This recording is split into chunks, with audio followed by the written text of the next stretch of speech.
Discovering a hidden email on my husband's iPad was the first shock. What I uncovered next left me reeling and questioning everything about our life together. My husband Adam goes on a trip with our son and his brother to visit their mom, right? So I'm just cleaning up the den when an email pops up on his iPad from some apartment complex. It's about shutting down the hot water for repairs, and it's addressed to him by name. We own our house and haven't rented in over 10 years. This was fishy as hell. He's in upstate New York with no service. I tried sending him a picture of the email, but it wouldn't go through. When I finally got a hold of him, the connection was terrible. I explained the email, and he just says, "Must be a mistake." They got the wrong email seriously? If it's a mistake, how do they have his full name spelled perfectly? There were no other emails from this sender, but my husband is super picky about clearing his inbox. There's no unit number in the email, but this complex is only 15 minutes away.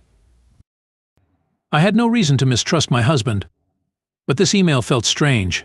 I tried to piece it together while fighting my own emotions.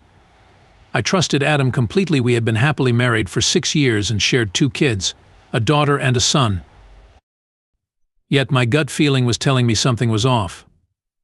I replayed our interactions over the past few months in my head, searching for signs I might have missed. Adam had always been attentive, but lately there were small things like how he seemed to prefer spending time with the boys rather than the whole family, or how he often had excuses to be out of the house. The paranoia gnawed at me, but I wasn't ready to face the conclusions my mind was drawing. So I called my bestie and she's all in.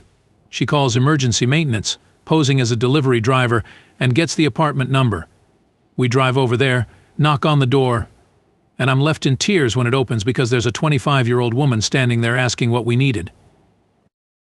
We introduced ourselves as delivery workers with a package for Adam and asked when he would be there.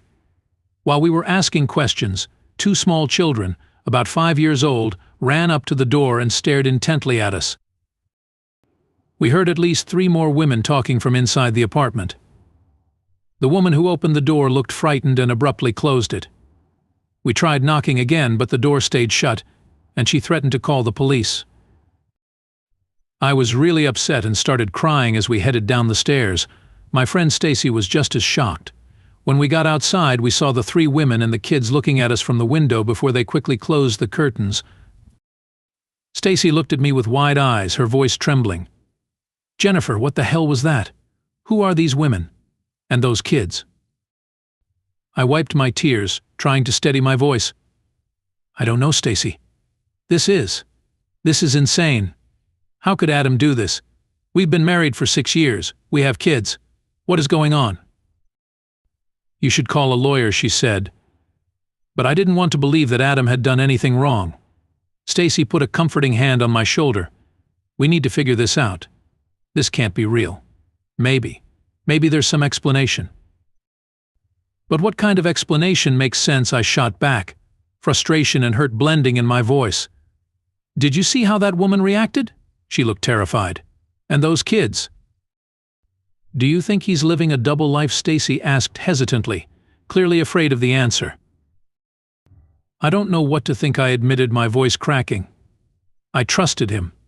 I never doubted him for a second. And now this? I feel like my whole world is falling apart." Stacy nodded, her expression serious. "We need to talk to him. Confront him. You deserve to know the truth." "But how?" "He's upstate, and I can barely get through to him on the phone," I said, feeling helpless. "Then we go to him," Stacy said firmly. "We'll drive up there. You need answers, Jennifer. We'll get them together." Her determination gave me a small sense of comfort. "Okay, let's go," I agreed, wiping away my tears. I can't just sit here and do nothing. When I arrived, Adam met me with a worried look on his face. "Jennifer, did you go to the apartment?" Adam asked, his voice tinged with worry. "Yes, I did," I replied, my voice trembling with anger and hurt. "I saw everything, Adam. Who are those women? Who are those children?" Adam sighed deeply, running a hand through his hair. "We need to talk, Jennifer. There are things I need to explain." "Explain," I almost shouted. Explain what, Adam? That you have a whole other life I didn't know about? That you have other women and children? How could you do this to me? To our kids? He looked at me with sad eyes. I didn't want you to find out this way. I never wanted to hurt you. Hurt me, I scoffed. Adam, you've shattered my world. 10 years of marriage, 2 kids. And you do this? Why? Just tell me why. I've always dreamed of having a large family, he began, his voice barely above a whisper. I wanted a life with multiple wives, but I knew it wasn't accepted here. I thought I could manage it without anyone getting hurt. I stared at him in disbelief. You thought you could manage it? Do you hear yourself? You have other wives? Children? And you never thought about how this would affect me? Our children. They're not legally my wives, he said, trying to find the right words. But in my heart I consider them as such. I take care of them and I have children with them. I felt like I had been punched in the stomach. So, all this time, you've been living a double life. What did you think would happen if I found out? Or were you just hoping I never would? I didn't think it through, he admitted, tears welling up in his eyes. I was selfish. I didn't want to lose you, but I wanted this other life too. I thought I could handle it, keep it separate. And you've been paying for everything with company money, I said, realization dawning on me. That's how you hid it. That's why there were no red flags. Yes, he said quietly. I covered all the expenses through the company. I shook my head, feeling utterly betrayed. Adam, how can you expect me to stay after this? You've lied to me, to our children. You've broken our family. I know I've made a terrible mistake, he said, his voice breaking. But I still love you, Jennifer. I don't want to lose you. Tears streamed down my face. You already have, Adam. I can't do this. I need to protect our children. I'm taking our son and going home.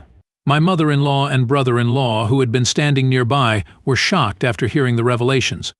They questioned Adam about everything they heard, but he couldn't even look them in the eye. He didn't try to stop me.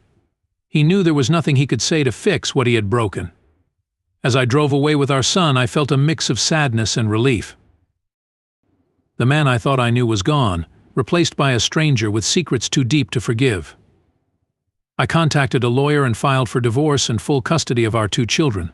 I thought I knew was gone, replaced by a stranger with secrets too deep to forgive. I contacted a lawyer and filed for divorce and full custody of our 2 children. I thought I knew was gone, replaced by a stranger.